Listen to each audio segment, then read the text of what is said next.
तो हेलो दोस्तों, कैसे हैं आप सभी। उम्मीद करता हूँ आप सभी मस्त होंगे। और आज का जो हमारा टॉपिक रहने वाला है वो रहने वाला है ऊतक पर। ठीक है, आज का जो टॉपिक है हमारा वो रहने वाला है ऊतक यानी टिश्यू पर।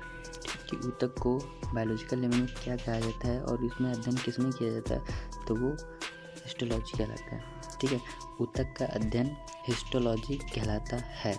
ठीक है, ऊतक का अध्ययन हिस्टोलॉजी कहलाता है। आप समझते हैं हम ऊतक के बारे में। ऊतक क्या होता है? कोशिका का वह समूह जिनकी उत्पत्ति, संरचना एवं कार्य समान हो, ऊतक कहलाता है। यानी ऊतक क्या होते हैं? जिनकी संरचना, उत्पत्ति और कार्य समान हो उसे ही ऊतक कहते हैं। ठीक है, उसे ही क्या कहते हैं? ऊतक कहते हैं। अब इस पर हम देखें कि ऊतक कितने प्रकार के होते हैं, तो वो 4 प्रकार के होते हैं।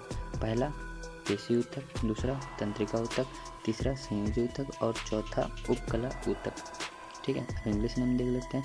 पहले को कहा जाता है मस्कुलर, ठीक है, दूसरे को नर्वस, ठीक है, और तीसरे को कनेक्टिव, ठीक है, और चौथे को एडिपोस।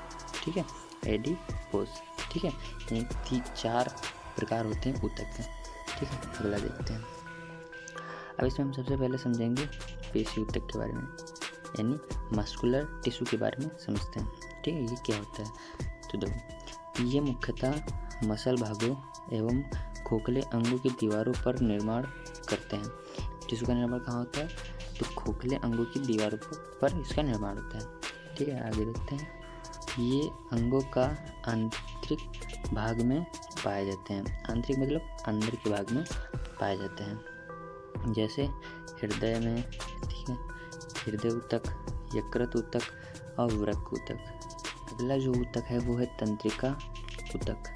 ठीक है, अगला ऊतक कौन है? तंत्रिका ऊतक, जिसको हम इंग्लिश में नर्वस सिस्टम या नर्वस टिश्यू भी कहते हैं। ठीक है, ये क्या होता है वो देखते हैं। तंत्रिका ऊतक की इकाई न्यूरॉन है। अगर पूछा जाए कि तंत्रिका ऊतक की निर्माण इकाई क्या है, तो वो जो है न्यूरॉन है। ठीक है, तंत्रिका ऊतक का कार्य जो होता है वो होता है संवेदना, ग्रहण एवं मस्तिष्क तक पहुंचाना। यानी उसका क्या होता है? संवेदना को ग्रहण करके मस्तिष्क तक पहुंचाना। मस्तिष्क द्वारा लिए गए आदेश को अभिष्ट अंग तक पहुंचाता है। ठीक है, यह कार्य न्यूरॉन द्वारा होता है। ठीक है, यानी हमसे कोई कार्य बोला गया है तो वो पहले उसे मस्तिष्क में भेजेगा, मस्तिष्क से उसे विभिन्न अंगों में भेजेगा और अंग जो है पूरे शरीर में भेज देंगे जो भी हुआ है। ठीक है, आगे देखते हैं।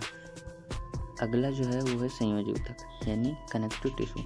ठीक है, अगला कौन सा ऊतक है? वो है संयोजी ऊतक, यानी जिसको हम इंग्लिश में कनेक्टिव टिश्यू भी कहते हैं। ये क्या होता है देखो, यह 2 या 2 से अधिक ऊतकों जोड़ने का कार्य करते हैं। ये जो संयोजी ऊतक होती है, ये संयोजी ऊतक वो क्या करती है? अलग अलग सबको जोड़ने का काम करते हैं। ठीक है, क्या करती है? इसका काम क्या है कि अलग जो अन्य ऊतक हैं उनको जोड़ना है। ठीक है, आगे देखते हैं। आगे जैसे यहाँ पर रक्त ऊतक, ठीक है, और लिगामेंट और कार्टिलेज आदि। ठीक है, इन सबको क्या करती है? जोड़ती है। इसमें ऊतक होते हैं। ठीक है, आगे देखते हैं। अब हमारे जो लास्ट में टॉपिक रहता है उपकला ऊतक। ठीक है, एडिपोस। ठीक है, उसके बारे में बस हमको समझना है। ठीक है, इसके बारे में हमको समझना है बस। हमारा ये लास्ट टॉपिक है, उसके बाद समाप्त होता है। क्या समझ लेते हैं क्या होता है? यह वसा का बना होता है। ठीक है, वसा हमें सुरक्षा भी प्रदान करती है। ठीक है, यह हमें ठंड से बचाती है। महिलाओं में पुरुषों की अपेक्षा 20% वसा ज़्यादा होती है। ठीक है, महिलाओं में क्या होता है? जो पुरुष होते हैं उनकी अपेक्षा थोड़ा ज़्यादा वसा होती है उनमें, इसीलिए उनको जो है बहुत कम ठंडी लगती है।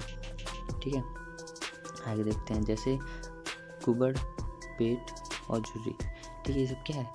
ये वसा है। जैसे हाथ में पूरी वसा है, पेट के पास पूरी वसा है, जो चेहरे पर झुर्रियाँ पड़ जाती है वो क्या है? सब वसा ही तो है। ठीक है, तो उम्मीद करता हूँ आपको ये सभी जानकारी मेरी बताई गई अच्छी लगी होंगी या फिर समझ आई होंगी। तो अगर समझ आती हैं तो एक लाइक ज़रूर करते जाइएगा। ठीक है, मिलते हैं आपसे अगली एक नई वीडियो में। तब तक के लिए धन्यवाद।